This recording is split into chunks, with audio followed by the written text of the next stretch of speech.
Guys, papakita ko sa inyo yung aking isang punong ampalaya dito. So, may mga bunga na yan siya guys. Ayan.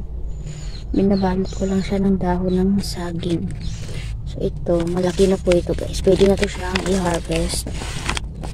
Ayan. Yung isa hindi ko na nabalot.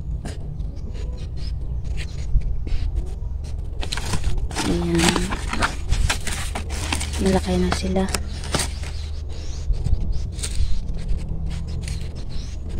Tapos ito. May laman yan siya. Yan, binabalot ko sila. So yan, isang puno lang yan guys. 1, 2, 3, 4, 5, 6. So meron siyang 6 na bunga.